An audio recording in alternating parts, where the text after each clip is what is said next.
socialism. So I adhere also to socialism. I know the socialist economic system is the only system that will solve the unjustness that's to be found in a capitalist system.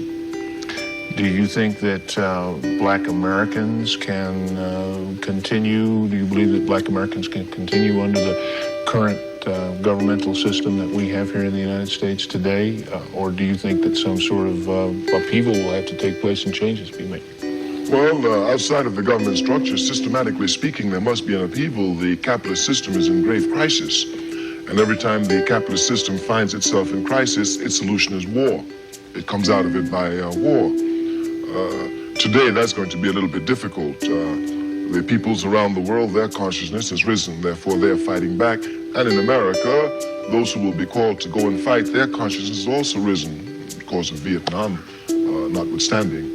So that it will become a little bit more difficult and the problems are going to rise. And the only way to solve the problems is by taking away from the rich that which they have no right to have and equally distributing it among all the people in society. Martin Luther King was disturbed somewhat by your movement, and he felt that possibly he was afraid that it would cause what was referred to back then as a white backlash. Now, we never really did see a white backlash, I don't think, in my own opinion, during the 60s and 70s. But now, suddenly in this country, we do have a conservative movement, and Democrats are changing to Republicans and this sort of thing. Do you think that there's a possibility that there might be a delayed reaction to some of the things that blacks did during the 60s? I think that there was quite a reaction that continues. Of course, my disagreement with Dr. King on this point, though minute, was that there's no such thing as a backlash. What there is that we're under racism, and we come to struggle against it. Certainly, as you struggle against any opponent, the opponent stiffens his resistance. And if the opponent happens to be someone oppressing you, they stiffen their oppression. If we have a plantation and there are slaves, and the slaves never try a slave revolt, there's no need to tighten up security. But if the slaves try a slave revolt, you can be sure that security is going to be tightened. So consequently, when you struggle against oppression, it is to be expected that those who are oppressing you are going to tighten up the screws of oppression. Dr. King's his real point was that what was happening was that with the Black Power slogan, it seemed to have isolated whites, and he felt that this isolation of whites, which could be a buffer zone, would just leave us out there isolated by ourselves. You spoke to black students about the history of blacks, the future of blacks in America. What kinds of things did you say to them? What kind of advice did you give them? Well, the first is that we need to be more conscious of our responsibility as human beings and certainly as Africans. And in order to do this, it calls for us properly understanding our history.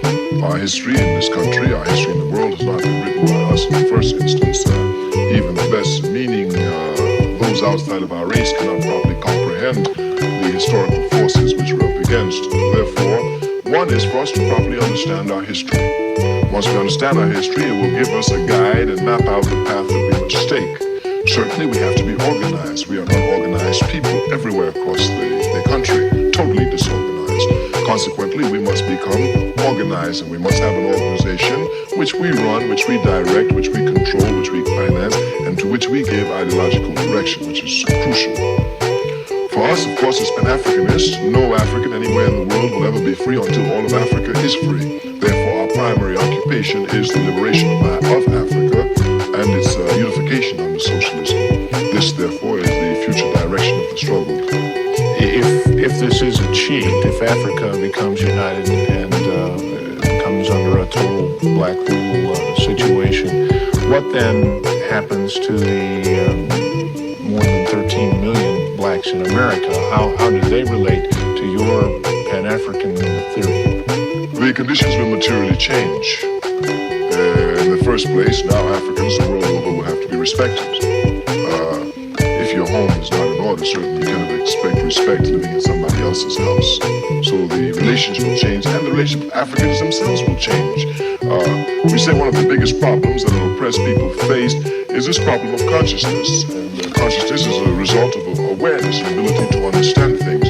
Africans all over America think that Africans have never done anything and cannot do anything.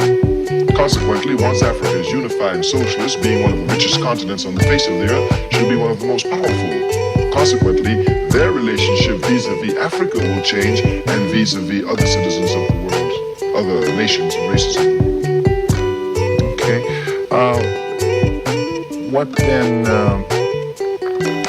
then should, in your opinion, should Black Americans do to help to organize? In other words, how do you advocate they organize? Should they organize along political lines, form some sort of religion? How do you think it should be done? Of course, as a revolutionary, we must say along political lines. This is even Greek philosophy. Aristotle himself was to say, and I quote, man by nature is political, and all animals are political. Of course, everything is political, whether we know it or not. Where you go to school, what is taught in school, even how one goes to the bathroom is a political question. Consequently, for us, there must be political organization. I've heard people predict that as conditions liberalize throughout the world, of course, we've gone back to being more conservative, so maybe these predictions aren't very correct now, but that eventually in the world we will have a single race, that the races will eventually work out the problems and interracial marriages will take place and there will be one race in the world. Do you think that'll ever come true? It's quite possible. Of course, it's a long way off. Anyway, I don't see any opposition to it. Before it occurs, however, each race will have to properly make its contribution to humanity. Consequently, the Africans will have to make their proper contribution. It has to be there, of course, really on an equal footing, not as it is today, where the Africans have nothing to say about it, but it's for your good, and they're going to decide it for you. How do you feel about organizations, religious organizations? I was watching television the other night that move into Africa and ask for money to donate for food for the Africans that are along the edge of the Sahara Desert, for instance. How do you feel about those movements? Are they good? Are they bad? Do you like them to do that? Would you rather they didn't do that? How do you feel about that? Of course, any organization doing good must be supported, even if one doesn't see the good as a priority for oneself. One cannot not good. And certainly religious organizations really need to be in the forefront.